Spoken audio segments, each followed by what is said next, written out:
नमस्कार मित्रांनो, लक्ष्मीच्या पावलांनी या मालिकेच्या आजच्या भागात आपण बघणार आहोत की अद्वैतचा नुकताच ब्रेकफास्ट झालेला असतो आणि आता तो चेअरवरून उठलेला असतो आणि मागे फिरून जेव्हा तो येऊ लागतो तेव्हा तितक्यात त्याच्या समोर सरोज असते. म्हणजे सरोज त्याला दिसते. आता ते दोघं एकमेकांच्या समोर असून सुद्धा अद्वैत तिच्याशी काहीच बोलत नसतो. सरोज मात्र त्याच्याकडे बघतच असते. अद्वैत सरोज सोबत अबोला धरून असतो. ते जगदंबा भांडार सरोजमुळे जळालंय हे कळल्यापासून. आणि इकडे आता तितक्यात कला अद्वैतला आवाज देत असते, चांदेकर.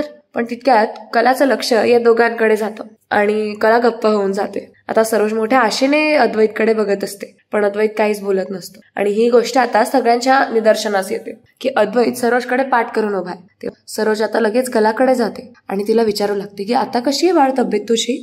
तेव्हा कला म्हणते, ठीक आहे सरोज मॅडम. ताप वगैरे नाहीये ना असं आता सरोज पुन्हा विचारते. तेव्हा कला म्हणते नाही. कला म्हणते आता की चांदेकर इकडे ये ना. तेव्हा अद्वैत तिथूनच म्हणतो की हा बोल ना, काय झालं. तेव्हा आता कला सरोजकडे बघते. सरोज खाली मान घालते आणि काहीच बोलत नसते. तेव्हा कला म्हणते, एक मिनिट या चला. तेव्हा आता सरोजला घेऊन जाते कला अद्वैतच्या समोर. तेव्हा आता त्या दोघांना समोरासमोर उभं करून कला म्हणते, चांदेकर मला तुम्हा दोघांना एक गोष्ट सांगायची आहे. सांगू का. तेव्हा आता ते दोघं एकमेकांकडे बघत असतात आणि कला सुद्धा त्या दोघांकडे बघते. कला म्हणते, चकली असते ना. तेव्हा अद्वैत म्हणतो, तुला चकली हवी आहे का. तेव्हा कला म्हणते, नाही रे चांदेकर, जरा बोलू देशील का तुम्हाला. तेव्हा अद्वैत म्हणतो, सॉरी बोल ना. तेव्हा कला सांगू लागते की तर चकली कशी असते ना, तिखट, खुशखुशी, खमंग, कधी गरम तर कधी नरम है ना. म्हणजे चकली मिळाली की जिभेवर लगेच तिची चव रेंगाळते. म्हणजे चकली गोल असते, चकलीला वेढे असतात, तिला टोकं असतात, ती टोचते. पण तीच चकली जर अलगद नाही ठेवली तर चटकन तुटू शकते. आपल्या बरोबर असलेलं आपलं खास नातं सुद्धा चकलीसारखंच असतं. ते कधी खुशखुशीत असतं, कधी खमंग असतं, कधी तिखट असतं, कधी नरम असतं तर कधी टोचरं असतं. पण हेच नातं जर नीट जपलं नाही ना चांदेकर तर ते तुटायला जराही वेळ लागत नाही. तेव्हा आता कला आपल्या हातात अद्वैतचा हात घेते एका हातात आणि दुसऱ्या हातात सरोजचा हात घेते. दोघांची हातात घेऊन ती म्हणते, सरोज मॅडम, चांदेकर मला आपली नाती बहरलेली बघायची आहे. म्हणजे मला माझी माणसं माझ्या जवळ हवी आणि ती जवळ असताना एकमेकांपासून दुरावलेली मला कसं चालेल. आता हे बघून रजनीचे पण डोळे पाणावू लागतात. आबासाहेब सुद्धा बघत असतात आणि त्यांना खूप बरं वाटत असतं. तेव्हा कला म्हणते, सरोज मॅडम, चांदेकर झालेलं सगळं विसरून जा आणि आता नव्याने सुरुवात करा. कला आता त्या दोघांचा हात एकमेकांच्या हातावर ठेवते आणि तिचा हात वरून आणि खालून त्या हातांना लावते. आता त्या दोघांचाही म्हणजे सरोज आणि अद्वैत दोघांचेही डोळे पाणावतात. दोघंही एकमेकांकडे बघून रडत असतात आणि कला तिथे मध्ये उभी असते. तेव्हा आता ते दोघं जण एकमेकांना घट्ट मिठी मारतात. म्हणजे अद्वैत आणि सरोज खूप घट्ट मिठी मारतात आणि त्या दोघांना बघून रजनीला पण खूप रडायला येत असतं आणि कलाला सुद्धा. तेव्हा आता अद्वैत लगेच सरोजला म्हणतो की काल जे काही मी बोललो. तेव्हा सरोज म्हणते, नको बोलूस, मला माहितीये तू बरोबर आहेस. पुन्हा पुन्हा सरोज अद्वैतला मिठी मारत असते. आता कलाच्या पण डोळ्यात पाणी येत असतं. तेव्हा सरोज कलाला पण आपल्या मिठीत घेते. म्हणजे आपला मुलगा आणि आपली सून दोघांनाही सरोजने आपल्या मिठीत घेतलेलं असतं. आणि आता आबासाहेब खूप खुश होतात. त्याचबरोबरीने रजनी सुद्धा खूप खुश असते. तेव्हा आता कलाचे अश्रू सुद्धा सरोज पुसते आणि आता लगेच अद्वैत म्हणतो, खरे मॅडम, तुमचा आनंद सोहळा पार पडला असेल तर आता आराम करूयात का. म्हणजे करता का. तेव्हा कला म्हणते, हो. पण तितक्यात सरोज तिला म्हणते, कला जाऊन आराम कर. नवरा एवढी काळजी घेतोय त्याचा आनंद घे. तेव्हा कला म्हणते की हो आलेच. तेव्हा आता कला असं म्हणत लगेच वरती जाऊ लागते आपल्या खोलीत आणि अद्वैत तिला घेऊन जातो. आबासाहेब मनोमन म्हणतात, हल्ली चांदेकरांच्या घरात हे असले आनंदाचे वारे वाहत आहे. असे क्षण बघायला सुद्धा दुर्मिळ झालेले आहेत. अंबाबाई, बघतीयस ना, सॉरी, घराला जोडणाऱ्या या लक्ष्मीमुळे आमचं घर कसं हसरं आहे ते बघतीयस ना. आता असंच आमचं घर जोडून ठेव. सगळं चांगलं कर, सगळ्यांचं भलं कर. तर राहुल आणि रोहिणी बाहेर भेटतात. तेव्हा आता राहुल रोहिणीला म्हणतो, काय एवढं सगळं घडलं. आपल्याला लवकरात लवकर काहीतरी ऍक्शन घ्यायला हवी आहे मामा.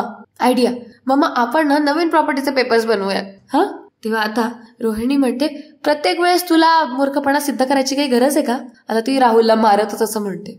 आता रोहिणी पुन्हा म्हणते की अरे पुन्हा आपण ते पेपर्स नाही बनवू शकत कारण ती वकील, सॉरी मी आता तिथेच जाऊन आले, आता मलाच काहीतरी हालचाल करावी लागणार आहे. तेव्हा आता राहुल म्हणतो की अगं मम्मा, खंडाळे वकील आहेत ना, थांब मी त्याला फोन करतो.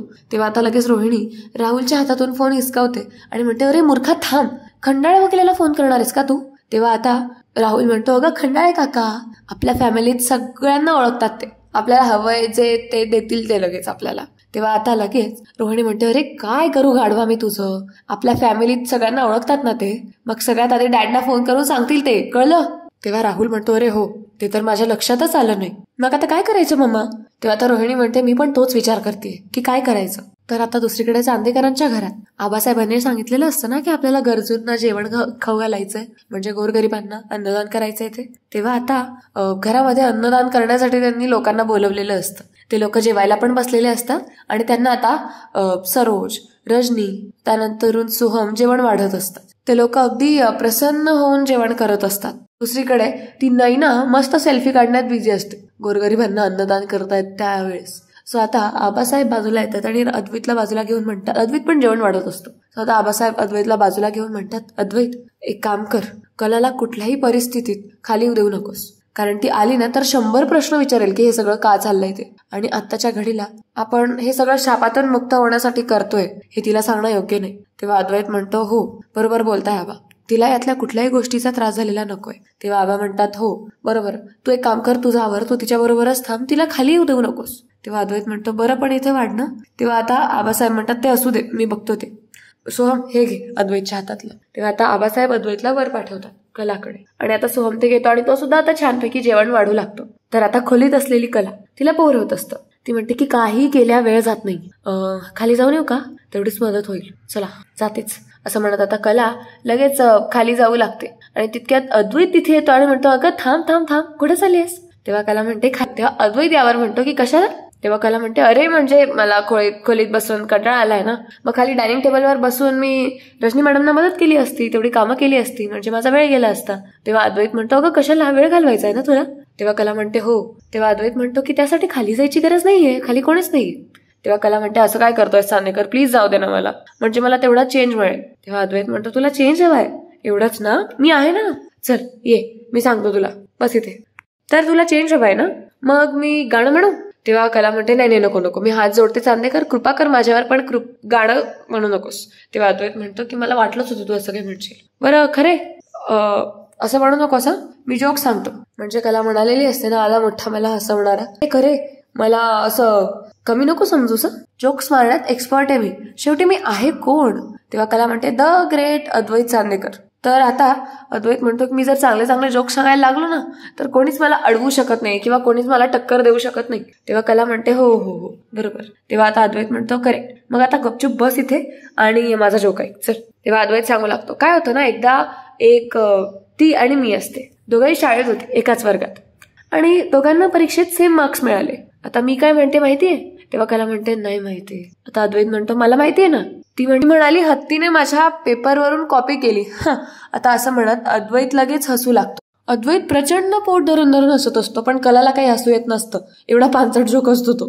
तेव्हा आता कलाला हसू येत नसतो, तेव्हा अद्वैत बळजबरी कलाचा हात घेऊन त्यावर टाळ्या मारू लागतो. आता कला उठून जाऊ लागते, तितक्यात अद्वैत आता लगेच तिला अडवतो आणि म्हणतो, एक मिनिट, परत सांगतो, दुसरा सांगतो, आता दुसरा जोक ऐक. एकदा हत्ती आणि मुंगी असतात. म्हणजे एकदा काय होतं, हत्ती आणि मुंगी दोघं खेळत असतात लपाछपी, ओके. आणि मुंगी काय करते, मंदिरात जाऊन लपते, आणि हत्तीला बरोबर कळतं की मुंगी कुठे लपली. कसं सांग बरं? तेव्हा कला म्हणते, ते कसं? तेव्हा अद्वैत म्हणतो, मी सांगतो.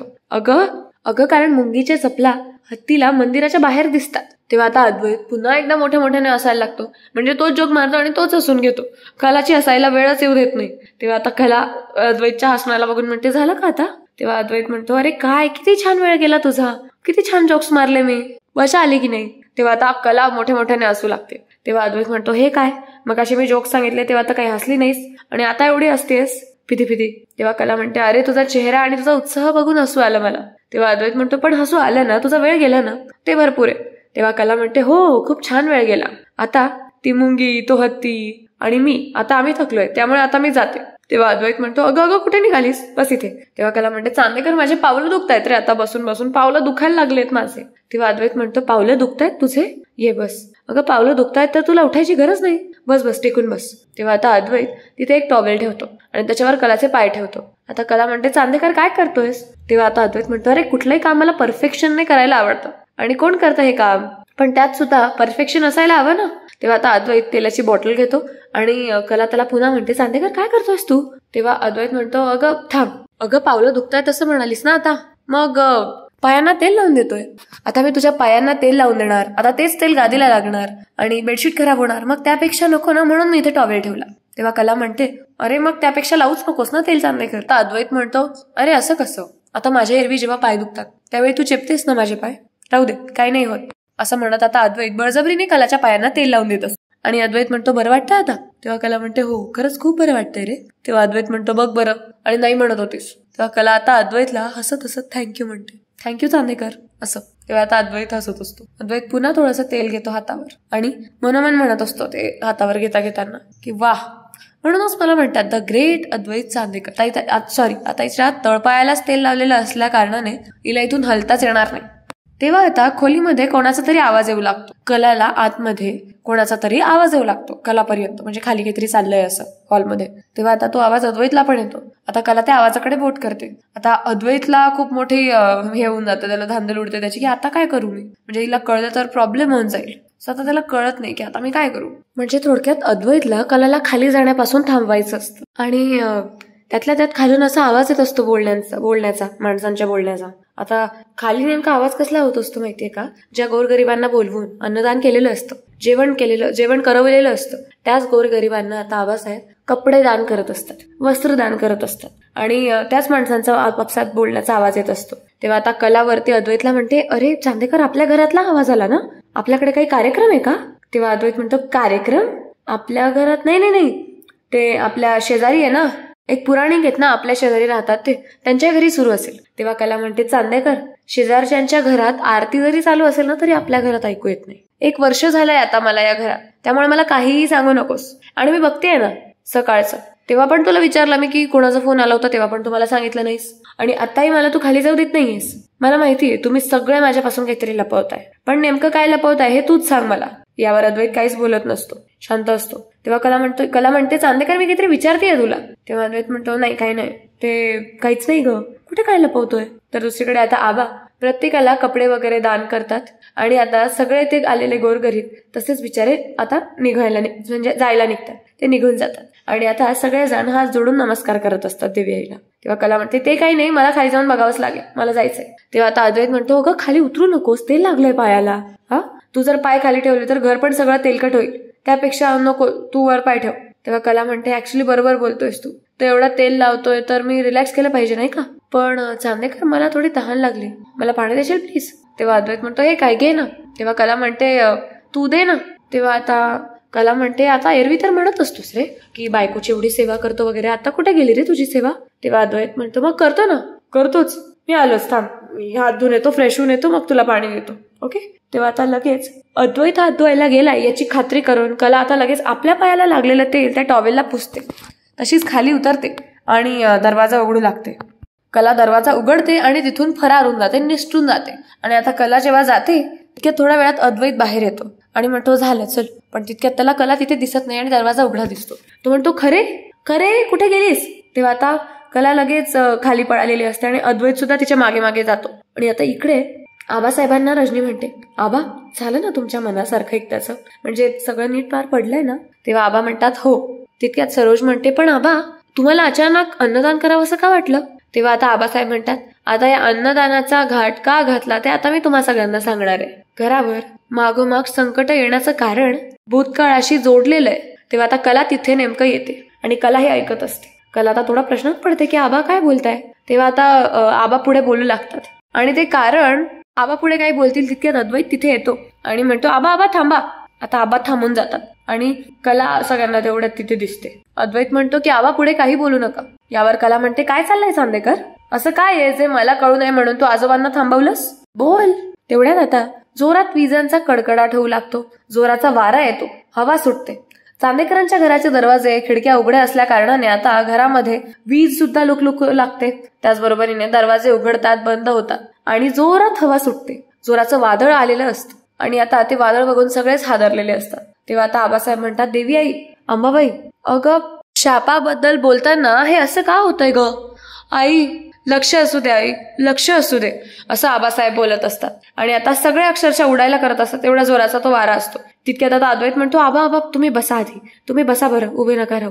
तेव्हा आता अद्वैत आबांना बसवतो. तेव्हा आता आबा म्हणतात, देवी आई, माझ्या कुटुंबाला वाचव, माझ्या पुढच्या पिढ्यांना वाचव, माझा पुढचा वंश नीट राहू दे, माझा वंश वृद्धिंगत होऊ दे, चांदेकरांची पुढच्या वंशाला वाचव, घरामध्ये आनंद नांदू दे. असं आता आबासाहेब बोलत असतात. अद्वैत अरे आता हे सगळं लपवून काही उपयोग नाहीये.